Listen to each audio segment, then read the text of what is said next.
keterampilan marketing ini yang memang harus diasah. Teman-teman peternak itu memang harus multi talent. Tidak hanya harus harus tahu cara perawatan, harus tahu kriteria entok, harus tahu penetasan, harus tahu soal pakan, harus tahu soal marketing. Marketing yang bagus itu kan di sosial media. Tapi cara pengambilan videonya kalau itu salah, nggak menarik, ya nggak dilirik.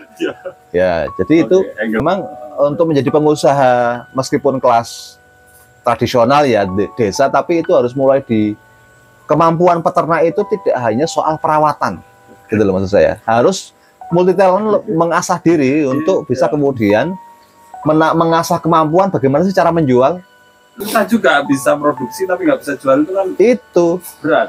Ending semua usaha itu penjualan. Berat. Yang namanya marketing itu bagaimana tidak hanya melihat dari kebutuhan orang. Iya. Ya kan? Hari ini teknik pemasaran, ini ngomongin teknik pemasaran itu tidak hanya kita orang butuh apa kita sediakan. Tidak hanya segitu, tapi bagaimana kita bisa meyakinkan seseorang yang tadinya nggak butuh jadi butuh gitu loh.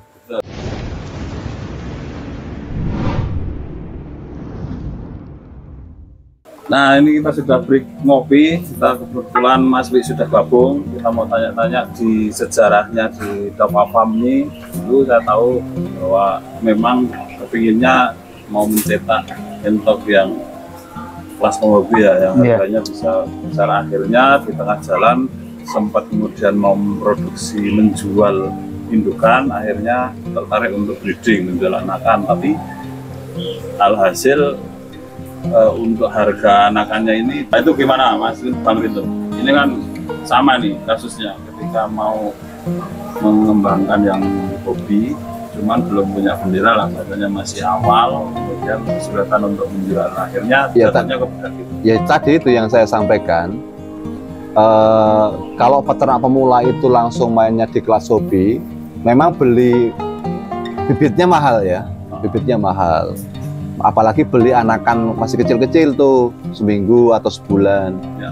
Itu kan belum ketahuan hasil nanti akhirnya besarnya seperti apa. Lu belinya asumsinya mungkin pejantan bobot, pejantan panjang 95, 97 dawa banget gitu loh ya. Tapi tiba-tiba hari ini ada yang sudah 101, 102, 103 atau mungkin ada yang 107 gitu. Itu kan trennya udah habis, makanya kemudian kesulitan untuk menjual dengan harga yang tinggi.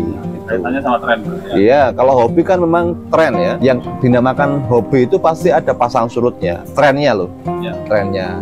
Dan mungkin kalau ke depan ya semoga saja tidak terjadi. Kalau memang kemudian trennya turun, ya larinya ke pedagang semua akhirnya. Kira-kira begitu. Nah, harapannya sih memang tren untuk penghobi masih tetap stabil, sepanjang memang semangat untuk menggelar kontes itu tetap ada dan sistemnya diperbaiki lah, kira-kira begitu. Karena jangan sampai kemudian kontes itu justru menjadi ruang perpecahan di kalangan peternak entok ya.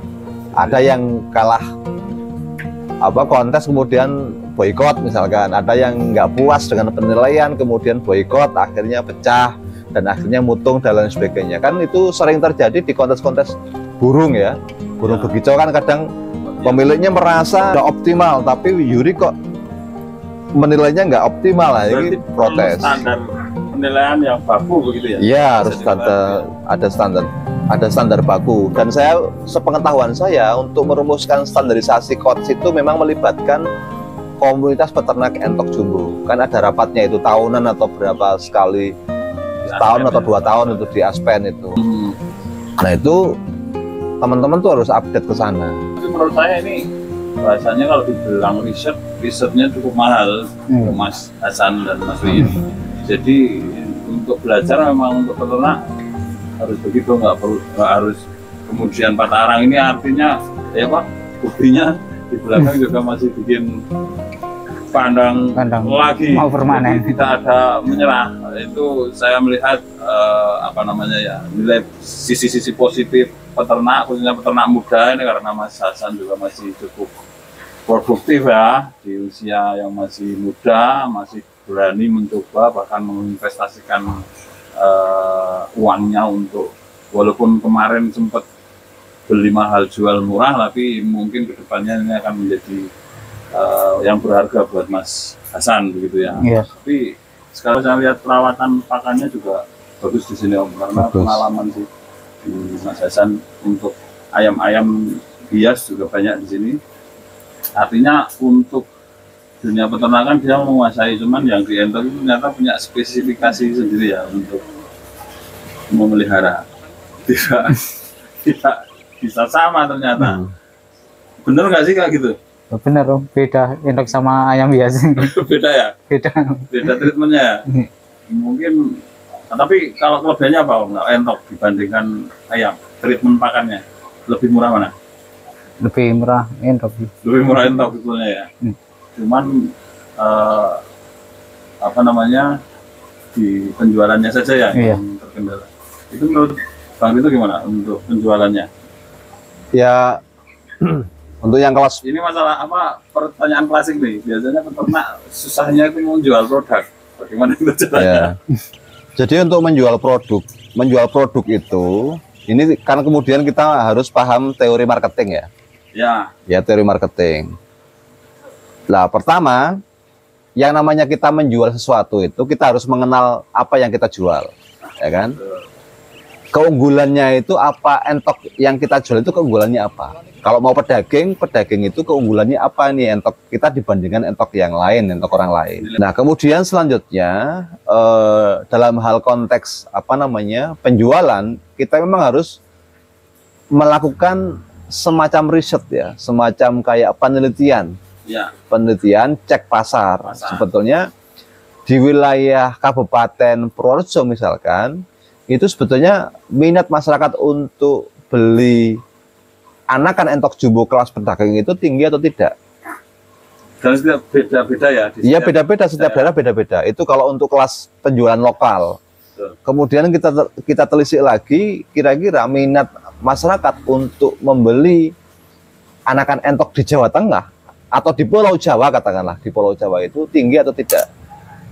Untuk melakukan riset itu tidak perlu kemudian kita harus datang ke Kabupaten A, B, C. Cukup kita cek aja di media sosial yang kira-kira banyak tuh peternak-peternak entok di sana.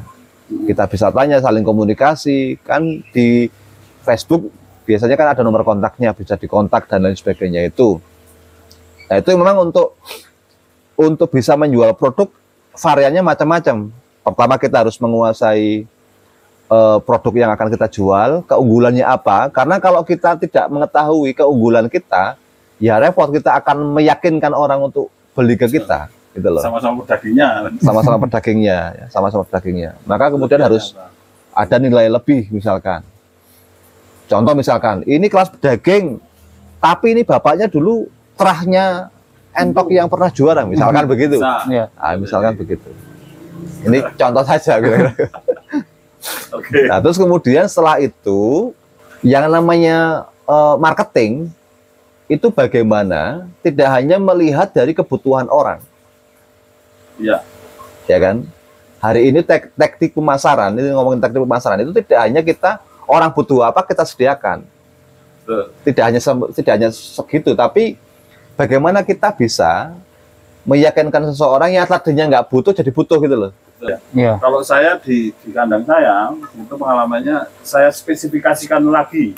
Jadi contohnya rambon ya Om.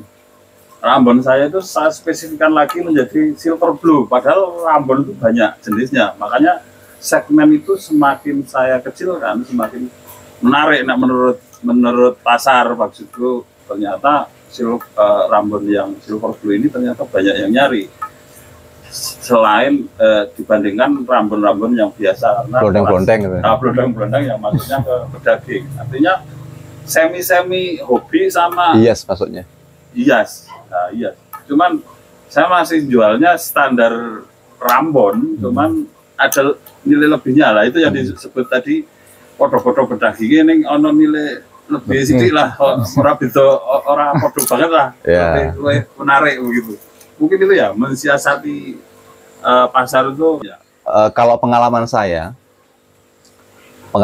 itu, kalau saya kan punya warung nih, punya warung makan. Jimbarwono Seafood Ya, Jimbarwana Seafood. Itu saya menanamkan ke pegawai saya, setiap orang yang datang ke warung, review. enggak, setiap orang yang datang ke warung itu harus beli. Enggak boleh dia kembali dengan tangan hampa. Ya. Misalkan kayak gini. Strategi market juga nih. Misalkan begini. Oke. Orang datang ke warung nanya ikan. Ikannya pas kosong. Misalkan ya, enggak ada. Jangan kemudian selesai nggak ada ikan, ya sudah, ya mereka pulang, nggak boleh itu. Bagaimana orang masuk, ya orang masuk, sudah masuk, tanya ikan nggak ada, dan kita alihkan. Kasih alternatif. Kita kasih alternatif. Itu yang kemudian bisa orang sellingnya dapat. Penjualannya tetap dapat. Gitu. Nah. Itu yang memang harus, keterampilan marketing ini yang memang harus diasah. Teman-teman peternak itu memang harus multi talent. Tidak hanya harus harus tahu cara perawatan, harus tahu kriteria entok, harus tahu penetasan, harus tahu soal pakan, harus tahu soal marketing. Ya. Marketingnya bagus itu kan di sosial media. Tapi cara pengambilan videonya kalau itu salah, nggak menarik, ya nggak dilirik. Ya, jadi itu angle-angle ya memang untuk menjadi pengusaha meskipun kelas tradisional ya desa, tapi itu harus mulai di kemampuan peternak itu tidak hanya soal perawatan, gitu loh maksud saya. Harus multi talent, mengasah diri untuk bisa kemudian mengasah kemampuan bagaimana sih cara menjual. Nah, ini materi ekraf sebetulnya Kementerian Ekraf bisa melirik kayak gini, karena susah juga bisa produksi tapi nggak bisa jual, itu kan itu berat. Makanya, ending semua usaha itu penjualan. Nah, kalau teman-teman nggak bisa jual, nggak usah produksi. Nggak usah produksi karena susah juga. Atau begini, kalau teman-teman nggak bisa teori marketing, kerjasama dengan peternak yang bisa marketing, ya, kemitraan.